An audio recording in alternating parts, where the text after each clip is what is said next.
Okay, hello, happy Friday.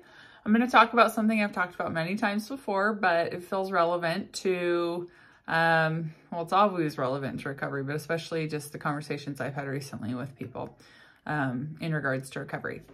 And it's about movement and exercise. And it seems as though, and I was 100% guilty of this, it seems as though people, myself included, would try to recover and try to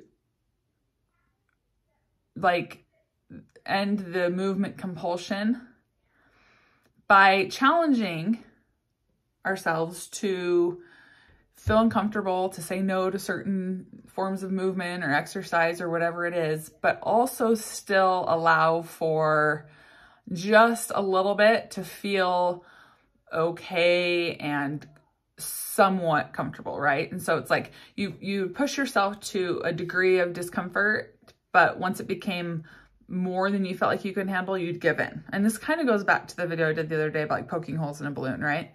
And it's so important that you understand that in order to remove that movement compulsion, in order to fully overcome that, you are going to absolutely, please listen to what I'm about to say. It's so important.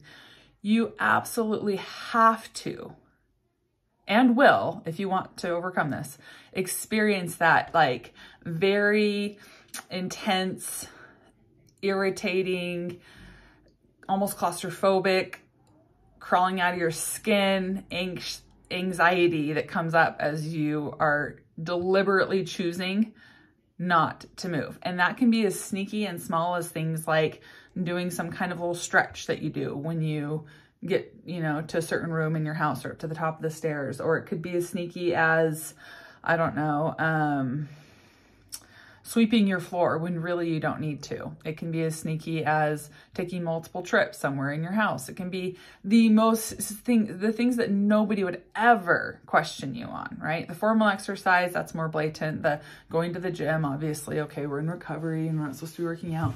But these are the things that I've talked about so many times that keep people from being able to fully recover and fully feel freedom.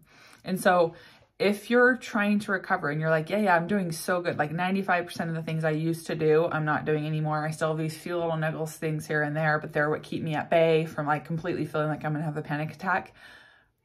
Run into those fears. Truly, when the racing thoughts come of just do the thing, you have to do it. I want you to stop and be like, now is an opportune time for me to rewire. Because if I choose in this moment to just be like, screw that, I'm not doing it. No.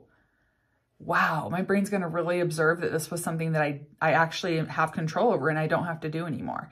But if you give into it, what you're doing is you're reinforcing to your brain that in fact, that thing is really important and it's good that you did it. It's good that you moved because the amount of relief that comes when you do it is reinforcement to your brain that it's something you want to keep doing. And so when you have those urges to move and they feel like they're bigger than you and they feel like nothing in the world matters in that moment other than you just giving into it, I want you to start practicing the tool of pausing, just pause, take a deep breath and be like, now is an opportunity where I can choose recovery, which would be me choosing to actually say no to this thing and to be able to allow my brain to learn a new way of thinking. That you have primed yourself. When you put yourself, actually not even when you put yourself in those positions, when those positions or when those situations arise, you're not even creating these things for yourself. This is just in daily living. These things come up where you feel like this really tense urge to move. When those come up, see that as your opportunity to jump into rewiring. Oh my gosh, my whole eating disorder is priming me to want to do this thing and get positive reinforcement for me, but I'm going to choose not to. I'm going to allow the anxiety to spike and I'm going to keep doing that till my brain learns that that's not how we behave anymore. We don't actually give into those thoughts anymore because those thoughts have been controlling you for so long. And that's exactly what you're trying to overcome, right? It's that compulsion, the intrusive thoughts that keep coming and coming and coming and coming. You have to be okay. You have to do it. You're going to be so glad you did. If you don't, you're going to regret it. All of those thoughts, just because they keep coming and coming and coming, doesn't mean they're true. It doesn't make them true. So when you're rewiring, the thing that you want to ask yourself, the only question you ask yourself, honestly, this sounds insensitive, but honestly, the only question that matters is, are you actually doing the correct action in that moment to rewire your brain? It has nothing to do with how you feel about it. It has nothing to do with if you're in the mood for it. It has nothing to do with if the thoughts have come like 1,000 times in 1 minute. They're that intrusive. Still doesn't matter. All that matters is what action are you taking in that moment to rewire your brain, to teach your brain a different way of thinking. Okay, so all the doubt that floods your mind, all the really, really heavy, strong, very uncomfortable emotions that come up, those things will happen. They will be there for sure. They will happen. But what you have to ask yourself, the only measure of success in this case is, did I actually do the action that I needed to do in order to recover?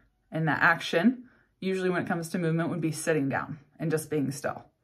The action when it comes to eating would be, did I in fact eat what I wanted, as much as I wanted? Or did I compensate? Or did I fool myself into thinking that I was, right? So ask yourself that question rather than putting all of your energy into, how do I feel about this? I don't know. Does this make sense? This sounds really loud right now. It must be real. No. Put an end to all of that and just redivert your attention to the only thing that matters right now is, what is my action going to be? And you just stay focused on that. And when you make that correct action, you better feel very proud of yourself. Do not let anxiety come in and take that away from you. You focus on how you're getting closer to recovery because of that decision you just made. All right, that's it for today. Have a great weekend. Bye.